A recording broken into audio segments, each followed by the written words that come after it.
Magalit na kayo kung magalit. Pero wala akong sinirang pamilya. May binuulang akong tao at pamilya. Alam ko na sa kwento kong to masama ang legal wife. Pero yun ang totoo.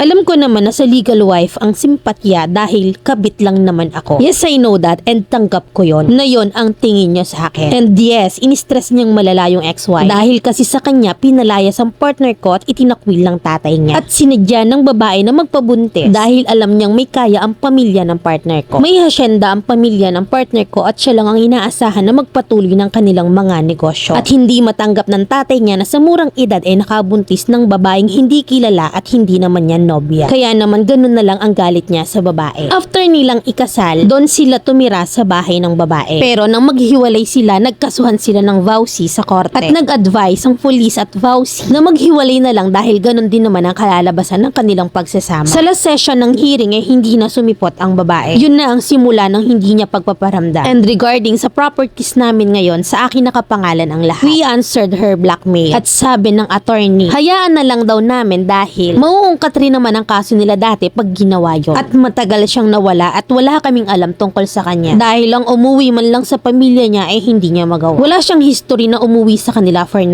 years. Bata na rin na nagsabi na hindi na umuwi ang mama niya matagal na. Ang tanong, saan siya umuwi? Hindi ako nagrereklamo. Wala lang talaga akong masabihan. Ayokong makita ko ng partner ko na stress dahil ayaw niya. Hindi niyo ako masisisi kung bakit minahal ko siya. At sa loob ng 4 na taon naming pagsasama, never akong binigyan ng sakit sa ulo or sama ng loob. Sobrang responsable at maalaga siya sa amin ng anak ko. Oo, feeling blessed ako. Kasi madalang na lang ang kagaya niya sa panahon ngayon. Magalit na kayo kung magalit pero wala akong sinirang pamilya. May binuulang akong tao at pamilya. Nagsend ako uli ng letter para maintindihan kung saan nanggaling ang partner ko. Alam ko, nasasabihin nila na kwento ko to kaya masama ang legal wife. Pero yun ang totoo. Hindi naman kasi ako hihingi ng advice kung masama akong babae. Hindi ako feeling victim. Gusto ko lang mailabas yung nararamdaman ko. Feeling blessed ako pero hindi ako mayabang. At never akong nag-post sa social media dahil hindi ako ganon. At pribado ang buhay namin. Tanging negosyo lang at anak ko ang pinagkakaabalahan. At yung ex-wife nga pala,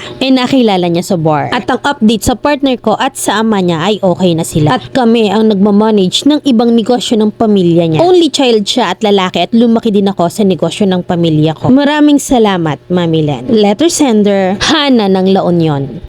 Talaga ba nakapagpa-attorney ka na? Sobrang tinadtad mo ko ng email. And until November 27 ay nananadtad ka. I disregard the above mentioned. Kasi ang concerned mo lang naman talaga sa unang sulat mo ay yung sustento. At nabanggit mo sa sulat mo ngayon, hasyendero ang lalaki at ikaw ay sanay sa negosyo. But for only 6K demand at take out ng bata, pati pagkain ng kasama ng bata, bakit mo sasabihin sa unang letter mo na ikapupulubi nyo? It's just barya for the properties and business na meron kayo. Hasyendero sabi mo. At saka hindi naman habang buhay bata yan. 9 years nang hiwalay. And then 2 years silang nagsama bago naghiwalay. Sa calculation ko, 11 years old na yung bata. If that's really true, binatilyo at dalagita na ang bata. Pero bakit parang inip na inip kayo? At saka eto sabi mo hindi legal na nobya. Na para kasi sa kwento mo, umusbong na parang kabute yung legal wife. At pokpok pa ka mo. Nagpabuntis sa isang hasyendero. Kung talagang mayaman. Doon pa lang sa pokpok siya. Diga? Ibig sabihin, hindi masasabi ng lalaki na kanya yung bata. Pero pinakasalan ng isang tagapagmana. Sobra naman kasing ginawa mong basahan yung legal wife. At saka teka, mapera pero hindi na isipang magpaanal. Despite of kasiraan ng legal wife, you mentioned. Hindi ako attorney pero sa ikalawang pagkakataon, sumablay ka dito. And this time, ikaw ang reyna ng sablay.